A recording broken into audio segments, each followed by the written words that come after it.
Shalom, selamat pagi saudara yang dikasihi Tuhan. Kiranya pagi ini Tuhan menyertai saudara.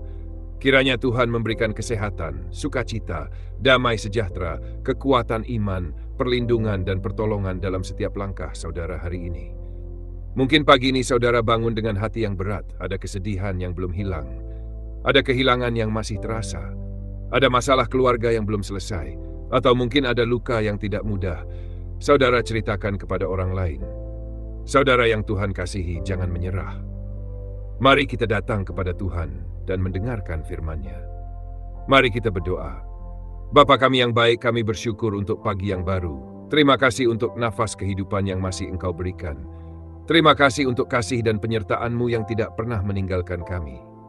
Pagi ini kami menyerahkan seluruh kehidupan dan segala pergumulan kami ke dalam tangan-Mu.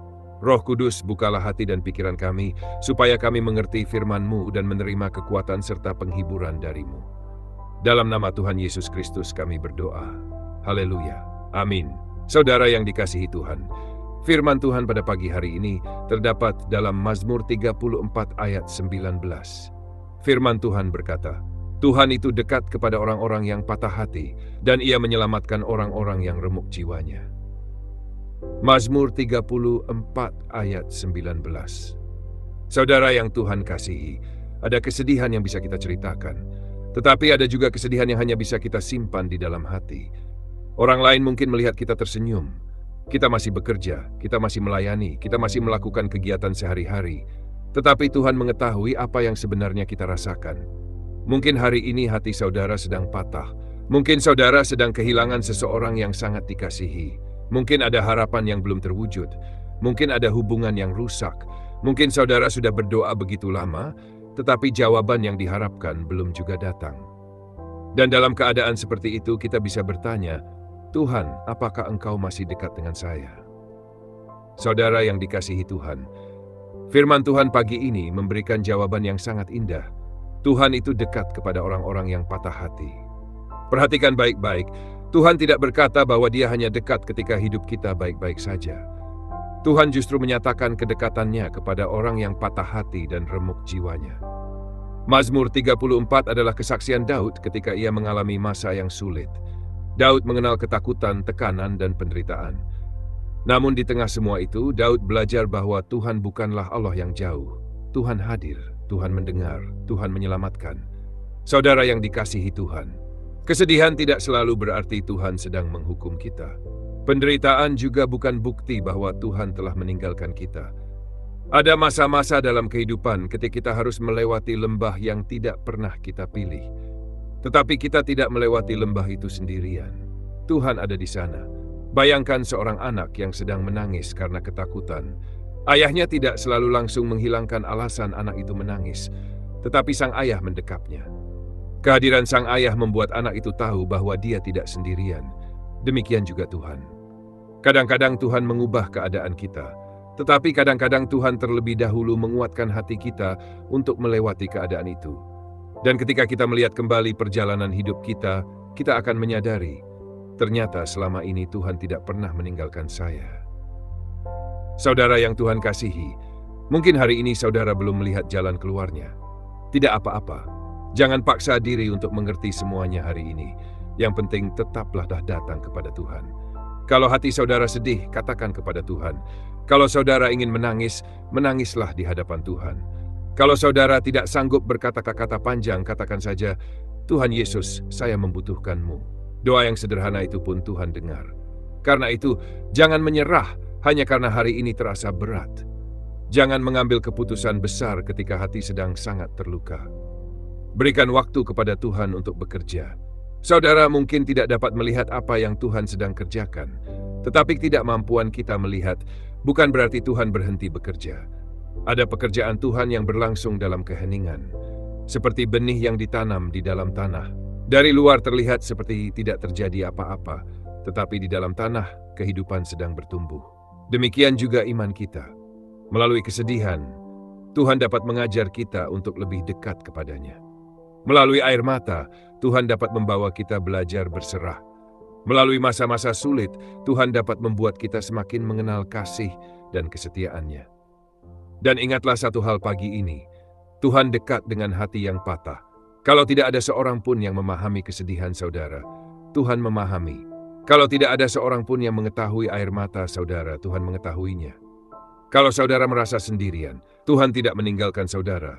Karena itu, jangan menyerah, pegang tangan Tuhan, tetap berdoa, tetap membaca firman-Nya, tetap datang kepada Kristus. Hari ini, lakukan satu hal sederhana. Bawalah kesedihan saudara kepada Tuhan dalam doa. Jangan hanya memikirkan masalah itu berulang-ulang. Serahkan kepada Tuhan dan katakan, Tuhan, saya tidak kuat dengan kekuatan saya sendiri, tetapi saya percaya Engkau dekat. Tolong saya melewati hari ini. Tidak perlu memikirkan seluruh masa depan sekaligus. Jalani hari ini bersama Tuhan, besok ada di tangan-Nya. Dan ketika hati kita tertuju kepada Kristus, kita memiliki alasan untuk tetap berharap. Saudara yang dikasihi Tuhan, kesedihan bukan akhir dari cerita hidup saudara. Tuhan masih memegang kehidupan saudara. Jangan menyerah, tetaplah percaya. Tetaplah berharap, Tuhan dekat kepada orang yang patah hati, dan Dia sanggup menyelamatkan orang yang remuk jiwanya. Mari kita berdoa. Bapa yang penuh kasih, kami bersyukur untuk firman-Mu yang menguatkan kami pagi ini. Terima kasih karena ketika hati kami patah dan jiwa kami remuk, Engkau tidak menjauh. Engkau justru dekat kepada kami. Tuhan, berikan kami kekuatan untuk melakukan firman-Mu. Berikan hikmat dalam setiap keputusan yang kami ambil. Tuntun langkah kami dan lindungi kami sepanjang hari ini. Kami menyerahkan keluarga kami ke dalam tangan-Mu. Berkatilah suami, istri, anak-anak, cucu-cucu, dan semua orang yang kami kasihi. Kiranya damai sejahtera-Mu memenuhi rumah kami. Berkatilah pekerjaan dan usaha kami. Berikan kecukupan dan bukakan jalan ketika kami menghadapi kesulitan. Tuhan, kami berdoa bagi mereka yang sedang sakit. Jamahlah dan kuatkan mereka. Bagi yang sedang berduka, hiburkanlah hatinya. Bagi yang sedang menghadapi pergumulan berat, berikan jalan keluar dan pertolongan yang mereka perlukan. Bagi hati yang sedang patah, pulihkanlah. Bagi yang merasa sendirian, nyatakanlah kehadiran-Mu. Bagi yang hampir menyerah, kuatkanlah kembali. Penuhi hati kami dengan damai sejahtera-Mu. Ajarlah kami untuk menyerahkan seluruh kehidupan kepada-Mu dan tetap percaya kepada Tuhan Yesus dalam keadaan apapun. Dalam nama Tuhan Yesus Kristus kami berdoa dan mengucap syukur. Haleluya. Amin. Mari sama-sama kita berdoa. Doa Bapa kami. Bapa kami yang di sorga, dimuliakanlah nama-Mu. Datanglah kerajaan-Mu, jadilah kehendak-Mu, di bumi seperti di sorga. Berikanlah kami pada hari ini makanan kami yang secukupnya. Dan ampunilah kami akan kesalahan kami, seperti kami juga mengampuni orang yang bersalah kepada kami. Dan janganlah membawa kami ke dalam pencobaan, tetapi lepaskanlah kami daripada yang jahat. Karena Engkaulah yang empunya kerajaan, dan kuasa dan kemuliaan sampai selama-lamanya. Amin. Saudara yang dikasihi Tuhan, terimalah berkat Tuhan. Tuhan memberkati engkau dan melindungi engkau. Tuhan menyinari engkau dengan wajah-Nya dan memberi engkau kasih karunia. Tuhan menghadapkan wajah-Nya kepadamu dan memberi engkau damai sejahtera. Kiranya kasih karunia Tuhan Yesus Kristus, kasih Allah Bapa, dan persekutuan Roh Kudus menyertai saudara sekarang dan sampai selama-lamanya. Amin. Puji Tuhan, saudara yang dikasihi Tuhan, Tuhan Yesus memberkati saudara semua. Terima kasih sudah mengikuti renungan dan doa pagi hari ini. Tuliskan juga pokok doa atau kesaksian saudara di kolom komentar. Kami percaya Tuhan sedang bekerja dalam hidup saudara. Kalau renungan ini menjadi berkat bagi saudara, bagikan kepada seseorang yang mungkin sedang mengalami kesedihan dan membutuhkan penguatan. Selamat beraktivitas, tetaplah berjalan bersama Tuhan. Dan ingat, jangan menyerah dalam kesedihan. Tuhan dekat dengan saudara. Sampai berjumpa kembali dalam renungan dan doa pagi berikutnya. Haleluya. Tuhan Yesus memberkati.